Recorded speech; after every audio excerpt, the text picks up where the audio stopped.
ओम नमः सिद्धेभ्य। मंगलमय मंगल करण वीतराग विज्ञान नमो ताहि जाते भय अरहंतादि महान।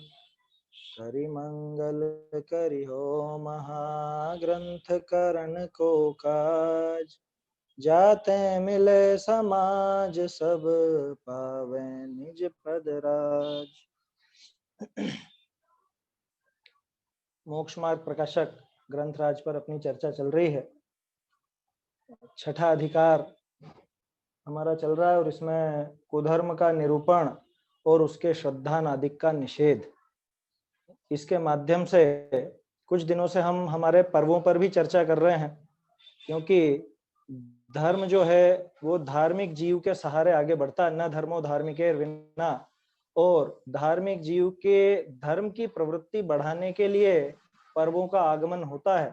पर्वों में धर्म की प्रवृत्ति विशेष देखी जाती है, लेकिन क्या कहें, दुर्योग से या समझ लीजिए अज्ञानता के कारण, वास्तव में तो मोह का ही महात्म्य है, जिसमें हमारे जो पर्व हैं उनका जो स्वरूप होना चाहिए वो स्वरूप बिल्कुल बदल सा गया है, गड़बड़ा गया है, बहुत उनमें विपरीतताएं आ गई हैं। और जहां पूरी तरह धर्म का लाभ मिलना चाहिए वहां पर उल्टा कुधर्म की प्रवृत्ति हो गई, जो सबसे बड़ा सबसे खतरनाक पाप है, जिसकी वजह से जीव आज तक संसार में भटक रहा है। आज तक हम यहीं पर बैठे हुए हैं। महावीर स्वामी तो मोक्ष चले गए, वीर निर्वाणोत्सव आ रहा है, लेकिन हम यहीं पर बैठे रह गए हैं। तो वो मिथ्यात्व, वो सबसे बड़ा पाप, और उस मिथ्यात्व को पुष्ट करने वाला उसका सहयोगी है गृहीत मिथ्यात्व। अब समस्या ये हो गई कि जहां ये पर्वों के माध्यम से, पर्वों के आधार से धर्म की प्रवृत्ति बढ़नी चाहिए थी, मोक्ष मार्ग में आगे बढ़ने की प्रवृत्ति बढ़नी चाहिए थी, वहां कुधर्म बढ़ गया, कुधर्म हो गया। टोडरमल जी ने पहली पंक्ति में बताया था कि जहां हिंसादि उत्पन्न हो, विषय कषायों की वृद्धि हो और उसे धर्म माने, उसे धर्म समझे, वो ही कुधर्म है। तो कल तक हमारी बात हुई थी, कुछ हमने बात की पिछले कुछ दिनों में धनतेरस के ऊपर भी बात की, रूप चौदस की बात भी की, ऐसे ही करवा चौथ, सुहाग दशमी, है ना, देव उठनी एकादशी, ये सब चीजें चल चुकी, इन सब पर हमारी चर्चा हुई है। आज क्या है कि आज कुछ भी नहीं है, आज तेरस है, सामान्य रूप से तेरस है। और अन्य मत की बात करें तो अन्य लोगों का त्योहार है वो धनतेरस कहलाता है। हमारे कुछ भाइयों में या हमारे कुछ, समझ लीजिए कुछ वर्षों से ऐसी परिपाटी सी चली आ रही है इस धनतेरस को धन्य तेरस और ध्यान तेरस कहने की। उसके बारे में भी हमने काफी बात की। अभी थोड़ी सी बात और करना चाहूंगा, वो इसलिए क्योंकि कल मुझे एक मतलब कहीं चल रहा था और वो मुझे सुनने को आया, आधा पौन घंटे की कक्षा कोई ले रहे थे बच्चों की, और वो उसमें तरह तरह के तर्क दे करके इसको धनतेरस को अपना पर्व सिद्ध करना चाह रहे थे। तो सबसे पहला और सबसे बड़ा तर्क, या यूं कह लें कि इसके विरोध में बात यही आएगी कि आप एक ग्रंथ बताइए जहां पर ये धनतेरस, ध्यान तेरस, धन्य तेरस लिखा हुआ हो। सबसे पहली बात तो यही है कि आगम प्रमाण अगर है तब तो स्वीकार करेंगे, आगम प्रमाण नहीं है तो हम स्वीकार नहीं करेंगे। क्यों? क्योंकि नए नए के माध्यम से, कल भी हमने चर्चा की थी, जैन धर्म में नया कुछ नहीं होता। नए के नाम पे अगर कोई ये कहता है कि मैं नई बात बता रहा हूं तो झूठ बोलता है। मंगलायतन द्वारा आयोजित संगोष्ठी चल रही थी आज सुबह, है ना, उसमें कल्पना दीदी ने एक बहुत अच्छी बात बोली, मुझे काफी अच्छा लगा कि टोडरमल जी की ये बातें सोच करके लोग बहुत से ऐसा सोचते हैं कि टोडरमल जी ने देखो कितना नया नया प्रमेय दिया है, कैसी एकदम से नए विषय बताए हैं या कुछ ऐसे बताए हैं, जबकि ऐसा नहीं है। वो सब आगम प्रमाण में उल्लिखित चीजें हैं। दूसरे तीसरे अधिकार पर आज चर्चा थी तो वो बता रही थी कि सब जगह गोमट सार, धवला जी आदि के आधार पर वो सारी बातें लिखी। टोडरमल जी ने जो निरूपण किया है वो निरूपण करने की शैली उनकी अपनी है, भाषा उनकी अपनी है, लेकिन विषय नया कुछ नहीं है। अगर नया होता, जो वो खास बात बोली वो मैं बताना चाहता हूं, नया होता तो टोडरमल जी अप्रामाणिकता की श्रेणी में आ जाते, अप्रामाणिक कहलाते। मुझे बहुत अच्छी लगी वो बात कि वास्तव में अगर कोई नई बात होती, आचार्यों से हटकर के बात होती, तो अप्रामाणिक कहलाता। ठीक यही बात यहां पर लगाई है।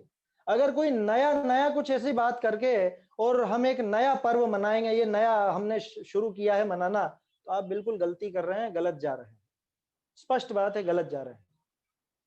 अब थोड़ी सी बात कर ही लेते हैं, जब बात उठी है तो ये धनतेरस की भी, है ना। वैसे तो कर चुके हैं, है ना, 2 व्याख्यान पहले हो चुके, उसमें आखिर में भी और शायद कल प्रारंभ में भी अपन ने चर्चा की थी। लेकिन कल कुछ 2-3 चीजें नई सुनने को मिली मुझे, कुछ तर्क या समझ लीजिए प्रश्न है, तो उसके संबंध में भी बात करते हैं। वैसे अपन बात कर ये अपन ने बात की थी कि तेरस के दिन आखिरी उपदेश हुआ ही नहीं था, है ना। ये अपन ने देखा भी था, प्रमाणों से सिद्ध होता है कि 2 दिन का योग निरोध था। कार्तिक कृष्ण चतुर्दशी, कहाँ लिखा है कार्तिक कृष्ण चतुर्दशी, ये भी मैं आपको बता देता हूँ आज, क्योंकि लोगों के दिमाग में ये शंका खड़ी होगी। वैसे मैंने पहले नाम लिया था हरिवंश पुराण का, तिलोय पन्नत्ती का, महापुराण का, इन सब में आपको कार्तिक कृष्ण चतुर्दशी मिलेगी। हरिवंश पुराण की मैं आपको गाथा बताता हूं। हरिवंश पुराण का 60वां सर्ग और उसका 275वां श्लोक है। श्री वीरस्य चतुर्दश्याम कार्तिकस्य विनिश्चिता। क्या कार्तिक कृष्ण चतुर्दशी का अंतिम प्रहर, वो तो अपन जानते हैं अंतिम प्रहर वाली बात। तो चतुर्दशी के दिन जब उनका मोक्ष हुआ, तो सीधा सा तर्क है हमारे पास, 2 दिन का योग निरोध महावीर स्वामी का बताया गया, तो 14 गई, 13 गई। आखिरी तिथि जो उपदेश के लिए उपलब्ध होती है वो है कार्तिक कृष्ण बारस द्वादशी, जो कल निकली वो, और उसका भी शाम को, रात को नहीं, क्योंकि महावीर स्वामी के तो 3 ही समय हुए, चौथा समय नहीं हुए, ऐसा उल्लेख आता है। तो आखिरी उपदेश तो वो 12 की शाम को हो गया, तो 13 को जो आप धन्य कहना चाह रहे हो वो किसी भी तरह नहीं बनेगा। दूसरा तर्क जो अपन ने दिया था कि आखिरी दिन अगर धन्य है तो वीर शासन जयंती धन्य कैसे होगी, वीर शासन जयंती धन्य है तो ये धन्य कैसे होगी, है ना। ये क्या ऐसा है क्या कि आपको 30 साल से बहुत बोझा था आपके माथे पे कि चलो आज छुट्टी पाई, आज आखिरी उपदेश सुना, छुट्टी पाई, आज 30 साल से लगातार सुनना पड़ रहा था, ऐसा तो कोई दबाव नहीं था ना। तो वो धन्य नहीं हो सकती, वो तो अभाग्य 13 है, अगर है भी तो। पहली बात तो 12 थी, 13 नहीं थी जब आखिरी उपदेश हुआ, और वो धन्य नहीं कही जा सकती, वो तो अभागी है। क्यों है? क्योंकि उस दिन के बाद कोई तीर्थंकर का उपदेश हमको सुनने को नहीं मिला, और नहीं मिलेगा 84,000 वर्ष तक, लगभग लगभग।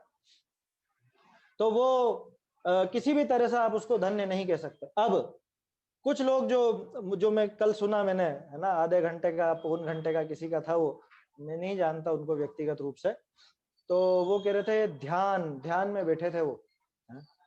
ध्यान में बैठ गए थे, आखिरी 2 दिन ध्यान के लिए बैठे ना, इसलिए ध्यान 13। मेरे छोटे से कुछ प्रश्न है।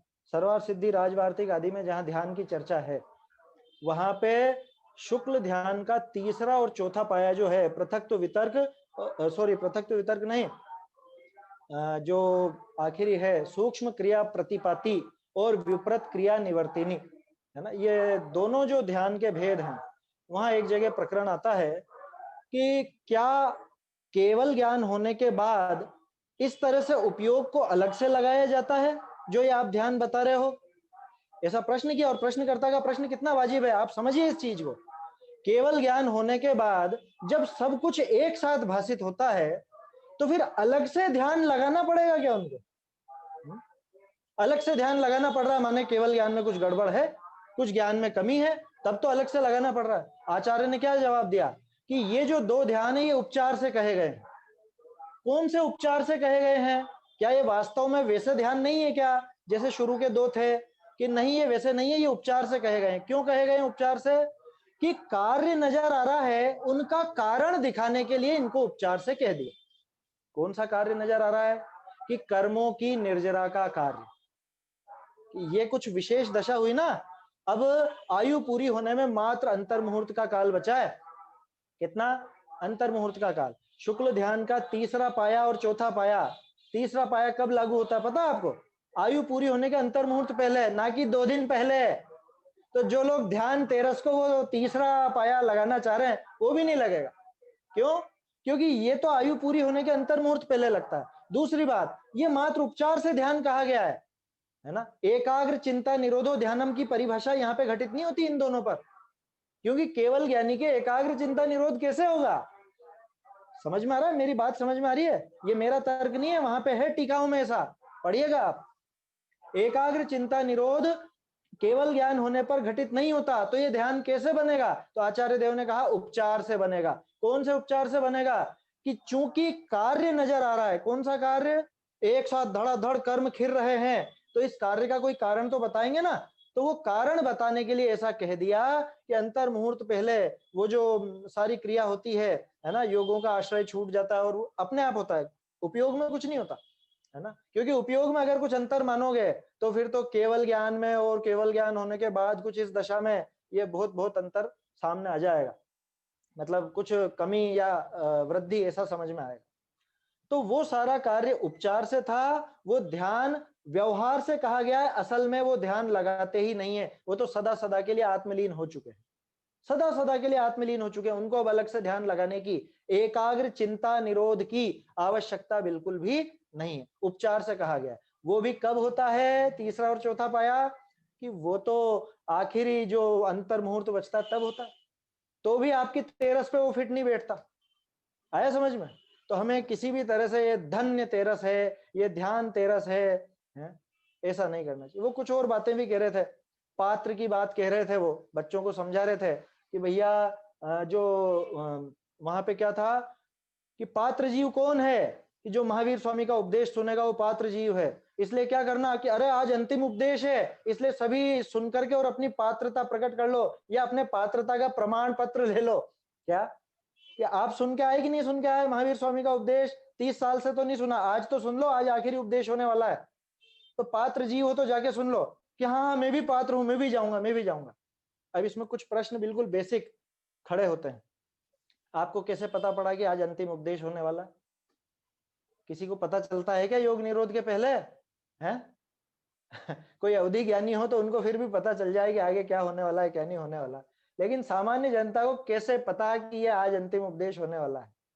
एक बात। दूसरी बात, आखिरी दिन नाम लिखाना आ गए वो पात्र, और इतने वर्षों से नहीं सुना आपने, वर्षों तक जो सुनते रहे वो पात्र नहीं है, है?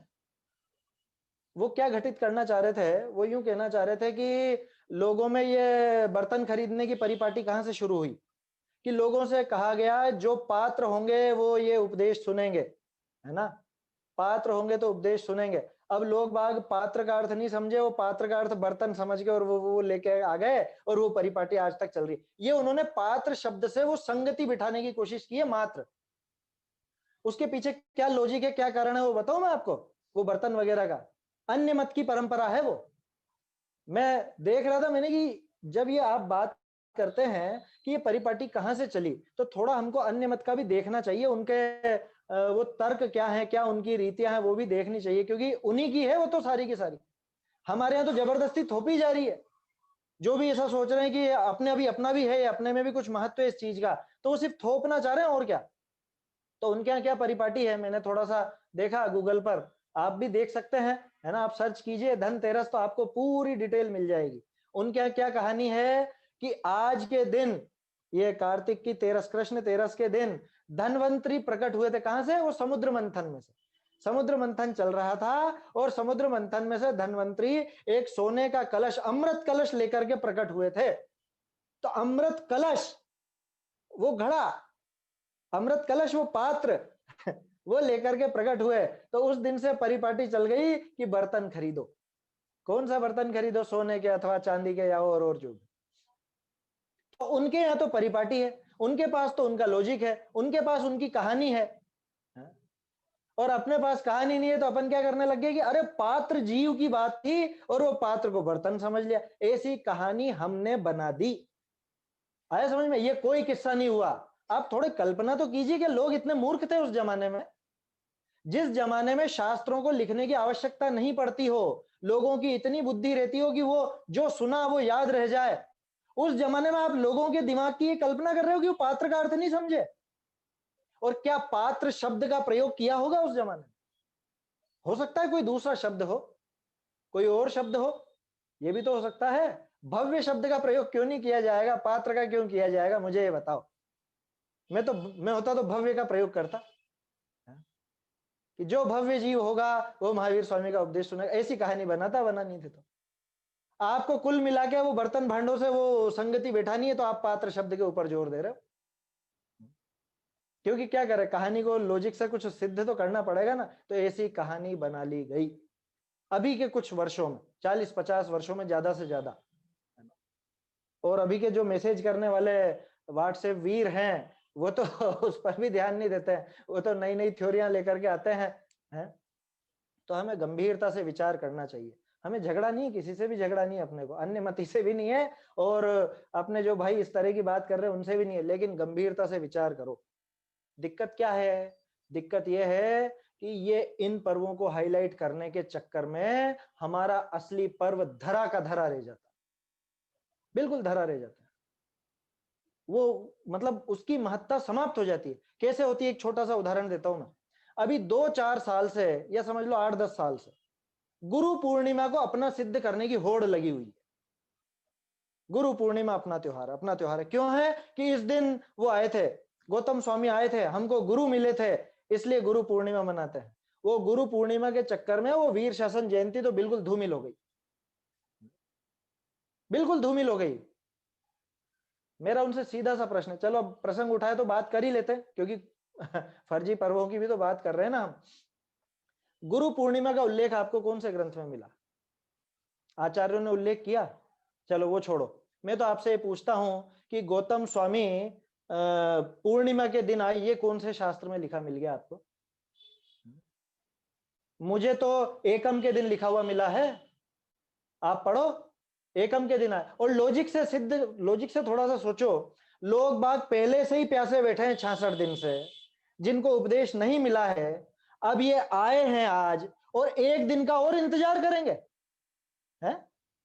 गौतम स्वामी पूर्णिमा के दिन आए और एक दिन का और इंतजार करो, कल से लगेगी कक्षा क्या? समोसरण में उपदेश कल से होगा? क्यों भैया आज से क्यों नहीं होगा? ऐसी क्या आपत्ति है? जिस दिन आए उसी दिन से होता है। गणधर उपस्थित हुए और यहाँ पे प्रवचन चालू, प्रवचन ही है दिव्य ध्वनि, ये कोई प्रवचन नहीं है अपन लोग जो आपस में करते हैं, तो चर्चा है। प्रवचन शब्द का अर्थ ही दिव्य ध्वनि है। तो महावीर स्वामी का उपदेश ऐसा कभी संभव नहीं है कि गणधर एक दिन पहले मौजूद हो गए और उसके अगले दिन से उपदेश प्रारंभ होगा। आप एक उल्लेख बता दो, 24 तीर्थंकरों में से एक का भी बता दो ऐसा। पढ़िए, आप शास्त्र पढ़िए, पुराण पढ़िए। गौतम स्वामी वहां आए, दीक्षा ली, अंतर मुहूर्त थोड़ा सा ध्यान किया है ना, 7वां गुण स्थान पहले होता है, और फिर जैसे ही इधर 6ठा गुण स्थान आया और इधर से दिव्य ध्वनि द्वारा उपदेश चालू, इधर गणधर का काम चालू, लोगों की प्यास मिट गई। आप सोचिए तो सही, एक दिन का इंतजार और बढ़ाया, क्यों बढ़ाया भैया? कि नहीं नहीं, एक गुरु का पर्व भी तो होना चाहिए, गुरु बनने का भी तो कोई ना कोई पर्व होना चाहिए। तो हमने गुरु पूर्णिमा मना ली, तो क्या गलत कर दिया? गलत यह हो गया कि जो हमारा सबसे महान पर्व है, मैं वीर शासन जयंती को सबसे महान पर्व मानता हूं। क्यों? क्योंकि अगर भगवान महावीर का शासन नहीं होता, वो प्रारंभ ही नहीं होता, मान लो पूरा का पूरा उनका जीवन काल निकल जाता, उपदेश नहीं होता, तो न तो हमको ये शास्त्र मिलते, ना आज हम बैठ करके ये बातें कर रहे होते, मोक्ष मार्ग नहीं मिलता। सबसे बड़ा पर्व है वीर शासन जयंती, सबसे बड़ा। और आप उस वीर शासन जयंती को धूमिल कर देते हो, वो बिल्कुल समाप्त हो जाता है इस घटाटोप में। ये गुरु पूर्णिमा के चक्कर में वो धूमिल हो जाता है। नहीं नहीं, हम दोनों मना लेंगे, दोनों मना लेंगे। बहुत उत्साही है ना, उत्साह बहुत है।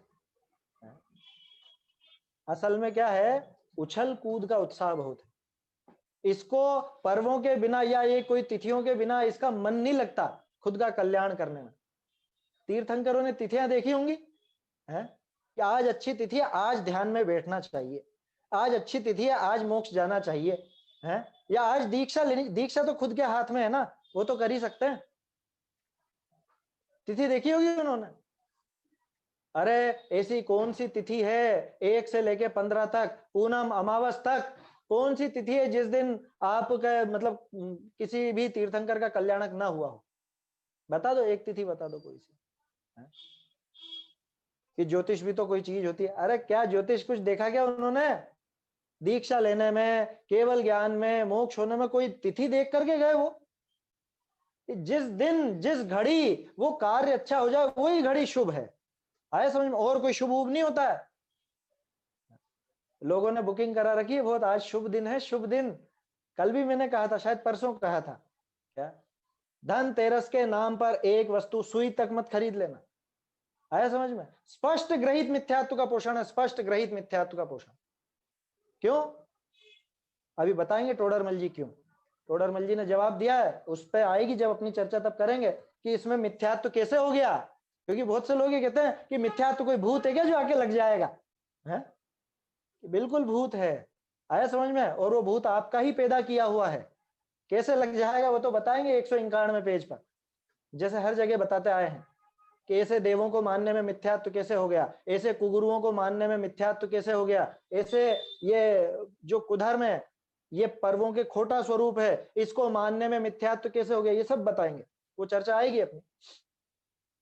तो ये थोड़ी सी मुझे विकल्प आया क्योंकि अब चर्चाएं तो चलती रहती है ना, सुनने में भी आ जाती हैं, तरह तरह के लोग हैं। फिर भी एक बात तो क्या कहूं, कहना नहीं चाहिए, लेकिन बहुत सुभट हैं हम लोग, बहुत सुभट हैं। सुभट समझते हैं ना, है?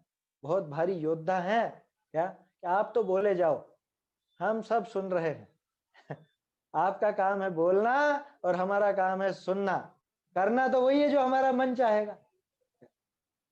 मुझे बाबूजी बहुत याद आते हैं, युगल जी बाबूजी बिल्कुल दृढ़ता से, स्पष्टता से इन चीजों का निषेध करते थे। हमें सुनना चाहिए, समझना चाहिए। आया समझ में? एक चीज और वो मुझसे कहा करते थे जब थोड़ा हम शोध कार्य कर रहे थे, क्या जैसे ये परिपाटी चली है ना, कुछ भी सिद्ध करने की, कोई भी प्रमाण अपने को कहीं पे कुछ लिखा मिल गया या कुछ ऐसा हो गया और अपन कहते देखो देखो देखो ये लिखा रहा है, होता है, ऐसा भी होता है, वैसा भी होता है, सब बातें होती है। वो मुझसे कहा करते थे शोध नीरस नहीं होनी चाहिए, शोध सरस होनी चाहिए, शोध में रस मिलना चाहिए, शोध में फल मिलना चाहिए। अगर आप शोध कर रहे हो, रिसर्च कर रहे हो, तो उसका फल होना चाहिए। और फल कैसा होना चाहिए? इष्ट होना चाहिए कि अनिष्ट होना चाहिए? शायद इसी अपने जो चल रही है चर्चा, इनमें पहले कभी बोला या किसी और कक्षा में मैंने कहा था, अभी न्याय दीपिका की कक्षा चल रही थी, वहां पे भी आप लोग पढ़ेंगे या पढ़ चुके होंगे। साध्य के 3 गुण होते हैं, इष्टम, अबाधितम, असिद्धम, साध्यम। साध्य कैसा होता है? साध्य माने जिस वस्तु की सिद्धि करनी। जैसे मान लो मुझे भी धनतेरस की सिद्धि करनी है, ठीक है, माने धनतेरस को अपना पर्व सिद्ध करना है कैसे भी करके। तो साध्य 3 गुण भी उसमें होते हैं साध्य में। इष्ट होना चाहिए, है ना, अबाधित होना चाहिए और असिद्ध होना चाहिए।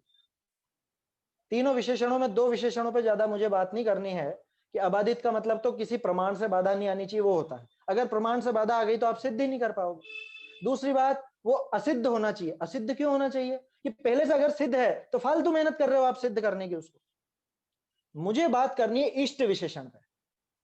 आचार्य ने एक विशेष उसका खुलासे में ऐसा लिखा है, जैसे मान लो कोई व्यक्ति है, उसकी माता ने व्यभिचार किया हो, मेरी बात समझ में आ रही है ना, उसकी माता व्यभिचारिणी हो, उसकी माता का व्यभिचार वो सिद्ध तो कर सकता है। बात समझ में आ रही है? ये बात सिद्ध तो की जा सकती है कि उसकी माता ने व्यभिचार किया था, लेकिन क्या ये सिद्धि करना इष्ट है? ये तो अनिष्ट है, ये तो स्वयं के लिए हानिकारक है, खुद के पैर पे कुल्हाड़ी मारने जैसा है। खुद के पैर पे कुल्हाड़ी मारी उसने ये बात सिद्ध करके। आया समझ में? कोई अगर अपने ही परिवार के, अपने जो बड़े हैं, माता पिता हैं, जैसे वो फिल्मों में डायलॉग चलता है ना कि किसी के वो माथे पे लिख दिया कि इसका बाप चोर है, मेरा बाप चोर है, कुछ भी, अब वो सिद्ध किया जा सकता है, लेकिन वो इष्ट है या अनिष्ट है? उसके लिए अनिष्ट है। तो ये विचार करना चाहिए। यही जो बात बाबूजी कहा करते थे कि शोध फलदायक होना चाहिए और वो फल इष्ट फल होना चाहिए, अनिष्ट नहीं। ऐसी शोध किसी काम की नहीं कि जिससे जैन दर्शन का ही नुकसान हो। ऐसी शोध किसी काम की नहीं कि जिससे आपका जो वीतरागता और अहिंसा का सिद्धांत है वो ही खंडित हो जाए। सिद्ध करने में तो मैं भी सिद्ध कर दूंगा, देखो देखो यहाँ पे प्रमाणों में इनमें लिखा है, ऐसे ऐसे शास्त्र भी उपलब्ध हैं जिनमें लिखा है रात्रि में पूजा की जा सकती है और इन इन द्रव्यों से भी पूजा की जा सकती है, जो प्रासुक नहीं है, जो सचित्त हैं, या और जो ऐसी चीजें उनसे भी पूजा की जा सकती है। लिखा है शास्त्रों में, लिखा है साहब, है ना? इस तरह के भी तो शिथिलाचार के पोषक ग्रंथ भी तो है। तंत्र मंत्र भी होना चाहिए। हमने तो, मैंने खुद ने देखी है, पांडुलिपियां देखी है, भक्तामर स्तोत्र तंत्र मंत्र यंत्र सहित, रिद्धि सहित, है ना, रिद्धि तंत्र मंत्र। अब उसको बोलो क्या करूं मैं, उसकी सिद्धि करूं कि ये इतने वर्षों पुराना है तो ये मानो? मैं पहले भी ये बात दोहराता आया हूं, प्राकृत में लिखा होना, संस्कृत में लिखा होना प्रामाणिकता की निशानी नहीं है। आप पैसे देकर के कुछ भी लिखवा सकते हो। प्राकृत के अनुवादक बैठे हुए हैं, संस्कृत के अनुवादक बैठे हुए हैं, है ना। अरे फिल्मी गानों का संस्कृत अनुवाद आ जाता है आजकल, तो आप क्या बात करते हो। पुराना होना प्रामाणिकता की निशानी नहीं है। समझ में आई बात। हमारे शास्त्र 2000 साल पुराने हैं, इस बात से प्रामाणिकता है क्या उनकी? इस बात से प्रामाणिकता है क्या? इस बात से नहीं है प्रामाणिकता। प्रामाणिकता इस बात से है कि वो वीतरागता और अहिंसा के पोषक है। 2000 साल पुराने अन्य मत के ग्रंथ भी हैं, तो क्या उनको प्रमाण मान लें? आप न्याय दीपिका भी आपने पढ़ी है थोड़ी देर पहले, वहां पे आपने देखा होगा कैसे अन्य मतों का भी खंडन किया, तो वो भी तो उतने ही पुराने थे। तो पुराना होना प्रामाणिकता की निशानी नहीं है। किसी भी भाषा में, प्राकृत में या संस्कृत में होना, यह प्रामाणिकता की निशानी नहीं। प्रामाणिकता की निशानी तो यह है कि वो आपके सिद्धांतों पर खरा उतरता है या नहीं। आपके सिद्धांत अगर उससे खंडित होते हैं तो वो किसी भी तरह से अपनाने लायक बात नहीं है, वो अप्रामाणिक है। क्या कहते हो आप जिनवाणी की पूजा में? वीतरागता की पोषक ही जिनवाणी कहलाती है, वह है मुक्ति का मार्ग निरंतर जो हमको दिखलाती है। कह रहे साहब लेकिन इसको हम ध्यान तेरस कहें तो लोगों को ध्यान की महिमा आएगी, है थोड़ी सी महिमा आएगी ना, इस ध्यान की प्रेरणा दे देंगे। यही दिन मिल रहा है आपको, है? चलो ठीक है, मान लिया इससे आपने प्रेरणा दी। अब मैं एक दूसरा पहलू आपके सामने उपस्थित करना चाहता हूं। लोग बाग आपने जो नाम दिया उसे ग्रहण करेंगे, लेकिन आपका जो इंटरप्रिटेशन है वो ग्रहण नहीं करेंगे। ये 100% है बात। बोलो, महावीर जयंती सभी मनाते हैं ना? सभी मनाते हैं, सभी माने सभी जैन, लेकिन सबके मनाने का तरीका एक जैसा है क्या? सबके मनाने का तरीका एक जैसा है क्या? कोई तो उस दिन हवन भी करेगा, कोई तो उस दिन खूब खूब पता नहीं क्या मिठाइयां खाएगा और ये सब करेगा, है? कोई उस दिन महावीर स्वामी का ही चिंतन करेगा, उनका ध्यान करेगा, उनके शास्त्रों का उपदेश, मतलब जो उनका उपदेश है शास्त्रों में उसका अभ्यास करेगा। अपन जैसे लोग ज्यादातर स्वाध्याय, ध्यान, अध्ययन इन पर जोर देते हैं। जिसको क्रियाकांड में मजा आता है वो उस पर जोर देता है। आपने किसी तरह से ये सिद्ध कर दिया कि ये जैन धर्म का पर्व है। किसी तरह से, प्रमाणिकता तो है नहीं उसमें, लेकिन आपकी तर्क से या बोलने की शैली से या किसी भी तरह से आपने सिद्ध कर दिया और लोग आपकी बातों में आ गए। लेकिन लोग मानेंगे कैसे? अल्पसंख्यकों पर निश्चित रूप से बहुसंख्यकों का प्रभाव पड़ता ही पड़ता है। ये आप देख सकते हो, हमारे जो जुलूस निकलते हैं महावीर जयंती आदि के या अन्य के, वो धीरे धीरे वैसे होते जा रहे हैं। उनका वो वैश्वीकरण हो रहा है ना? वैश्वीकरण समझ गए ना? ग्लोबलाइजेशन का जमाना है, तो जो ग्लोबल नजर आता है वैसी वो पद्धतियां चल पड़ती हैं। अभी देखने को मिल जाएगा आपको वीर निर्वाणोत्सव में तरह तरह के वो लड्डू बनाने की प्रतियोगिता चालू हो जाएगी। क्या सीधा साधा गोला चढ़ाने में शर्म आती है लोगों को? वो तो इकट्ठा करेंगे 20-50 गोलों को सुई धागे से पिरो करके और उसमें वो सब सजावट करके प्लास्टिक और सलमा सितारा सब लगा करके और फिर चढ़ाएंगे। ये कहां से ले आए परिपाटी? ये देखा देखी कि अन्य मत में दिखता है ना, वैसा का वैसा ही आ गया।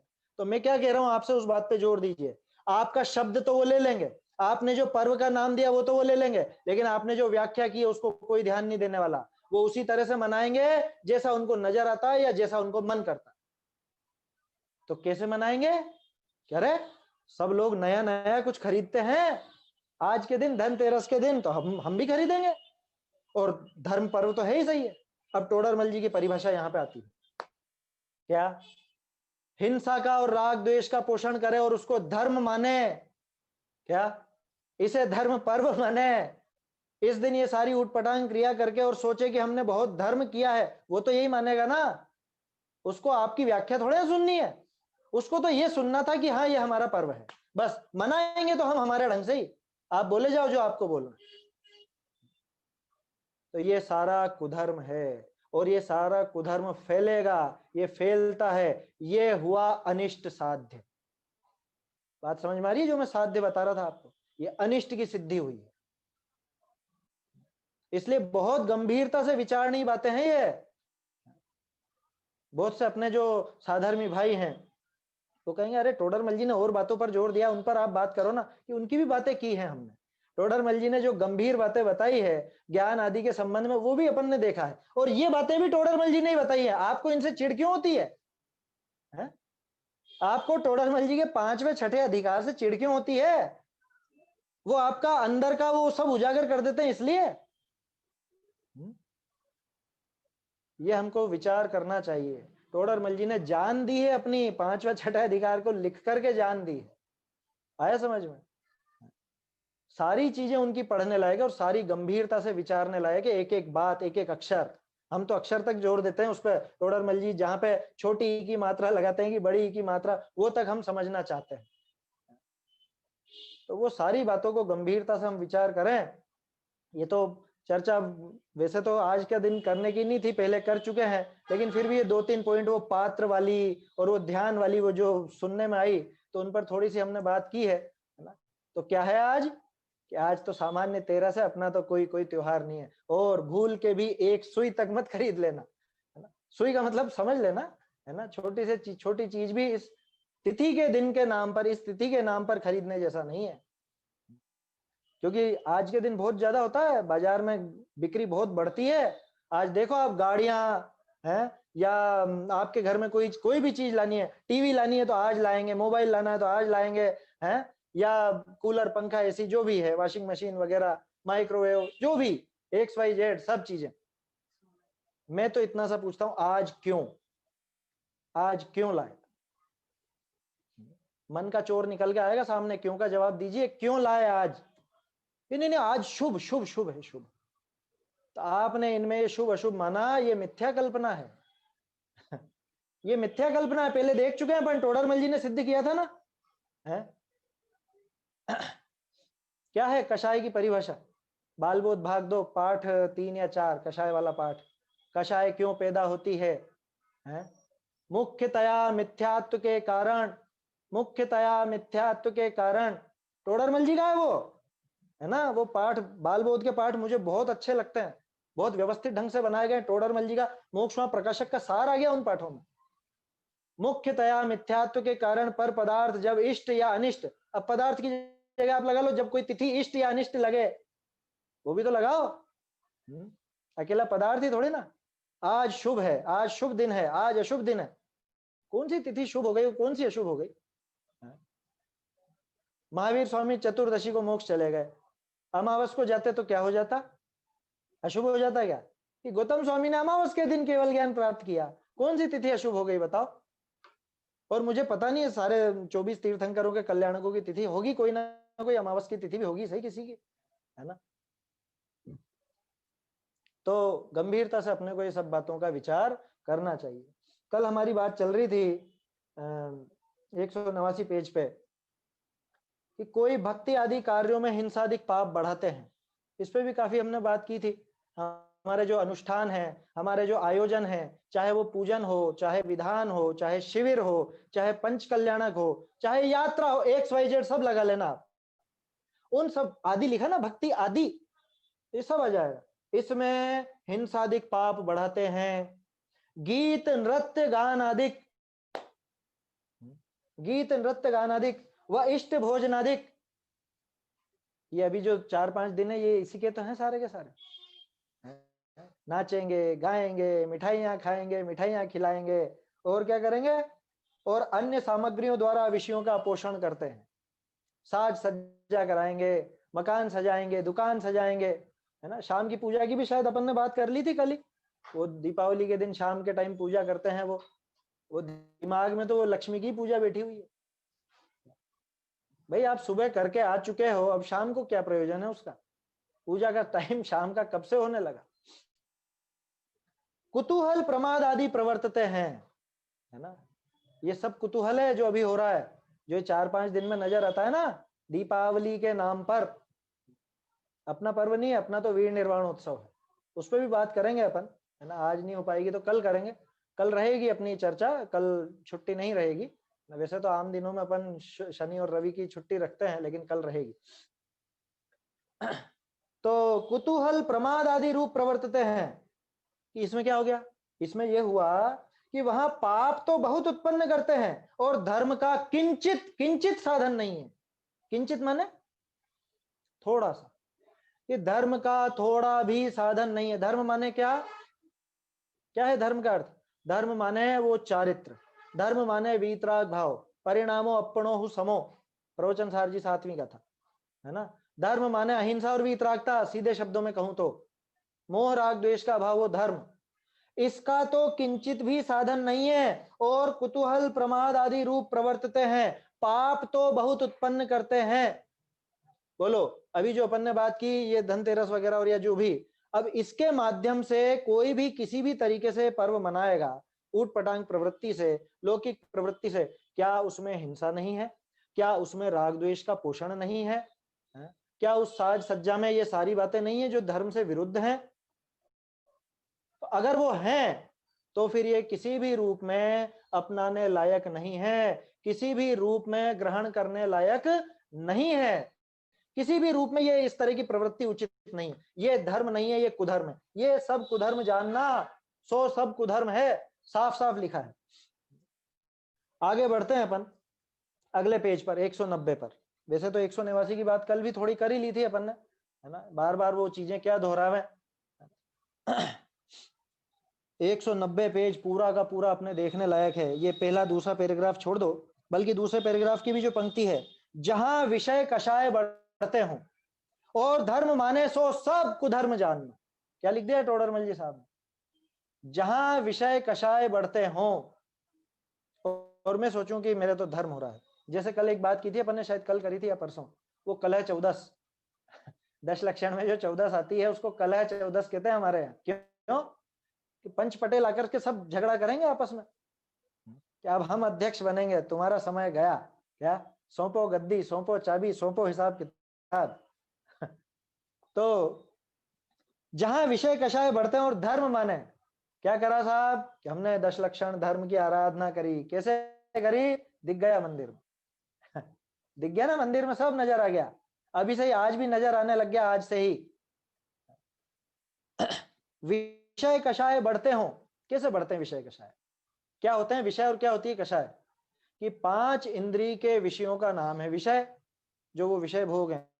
अभी आपका ओढ़ना पहनना, ये स्वर्ण आभूषण, ये सब चीजें इसमें आएंगी या नहीं? ये सजना संवरना इस 5 इंद्रिय के विषय में आएगा या नहीं?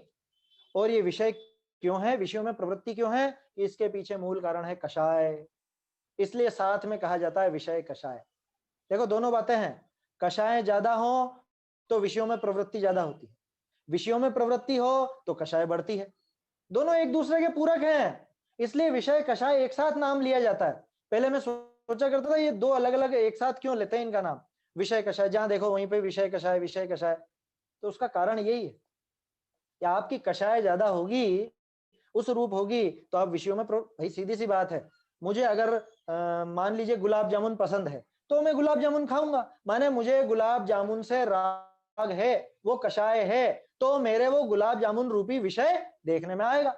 अब गुलाब जामुन रूपी विषय का मैं सेवन करूंगा तो मेरा राग भाव बढ़ेगा, तो कषाय बढ़ गई। कषाय से विषय, विषय से कषाय, अनादि काल से जीव की ये दशा हो रही है। दिक्कत यहां नहीं है, इनसे बचा जा सकता है। लेकिन अगर मैं इसको धर्म मान लूं तो, या मैं धार्मिक पर्वों में ये बढ़ा लूं तो ये कुधर्म है, ये कुधर्म हो गया। आया समझ में? तो जहां विषय कषाय बढ़ते हों और धर्म माने सो सब कुधर्म जानना। मैं यहां पे आपसे कहना चाहूंगा, धर्म के स्थान पे पर्व शब्द लगा के देखो। जहां विषय कषाय बढ़ते हों और पर्व माने वो सब कुपर्व जानना, कुपर्व मानना। क्योंकि पर्व और धर्म में अंतर नहीं, पर्व अलग चीज नहीं है ना। धर्म बोलो, पर्व बोलो, शास्त्र बोलो, ये सब एक ही कैटेगरी में है। देव और गुरु अलग है ना। देखो ज्यादातर क्या सुनने को मिलता है, देव शास्त्र गुरु, या देव गुरु धर्म, यही सुनने को मिलता है ना। या तो शास्त्र रख देते हैं अपन धर्म के नाम पे, या धर्म रख देते हैं शास्त्र के नाम पे। अब धर्म के ही ये पर्व कहलाते हैं, धार्मिक दिवसों को पर्व कहा जाता है, मंगल काल को पर्व कहा जाता है। देखो क्या लिख रहे हैं टोडरमल जी साहब, देखो काल का दोष, जो हमारी चर्चा चल रही है इतने दिनों से, देखो काल का दोष, जैन धर्म में भी कुधर्म की प्रवृत्ति हो गई है। लो, जैन धर्म में भी कुधर्म घुस गया। कुधर्म माने विषय कषाय घुस गए, जैन पर्वों के नाम पर खोटे पर्व घुस गए। जो मैंने थोड़े दिन पहले कहा था, कुछ फर्जी पर्व हैं फर्जी पर्व हैं, वेशधारी पर्व हैं। जैसे वेशधारी गुरुओं की बात करी थी, ऐसे ये वेशधारी पर्व हैं। और पर्वों को वेश किसने पहनाया है? हम ही लोगों ने पहनाया है। हमने इनको जैन पर्वों का नाम दिया है। जैन मत में जो धर्म पर्व कहे हैं, वहां तो विषय कषाय छोड़कर संयम रूप प्रवर्तना योग्य है। उसे तो ग्रहण नहीं करते। जो मैंने थोड़ी देर पहले आपसे कहा, वो आपके व्याख्या को नहीं ग्रहण करेंगे, वो सिर्फ नाम ग्रहण करेंगे कि आपने उनको ये नाम बता दिया, हाँ ये भी अपना पर्व है, अब मनाना तो हमको है, जैसे चाहेंगे मनाएंगे। उसे तो ग्रहण नहीं करते और व्रताधिक का नाम धारण करके, पर्वों का नाम धारण करके वहां नाना श्रृंगार बनाते हैं। होगी तैयारी श्रृंगार की, इष्ट भोजन आदि करते हैं, इसकी भी तैयारी सभी के घरों में चल रही है। मिठाइयां बन रही है, पुए पापड़ियां बन रहे हैं, है ना। कुतूहल आदि करते हैं। कौतूहल की तो कोई सीमा ही नहीं, कल भी बात की थी हमने। जो नहीं हो जाए वो कम है कौतूहल के नाम पे। कौतूहल माने जो भी कुछ नया सूझा, कुछ भी कह रहे ये नई एक्टिविटी आई है, ये नई चीज है, नया कुछ नया करते हैं, कुछ नया करते हैं।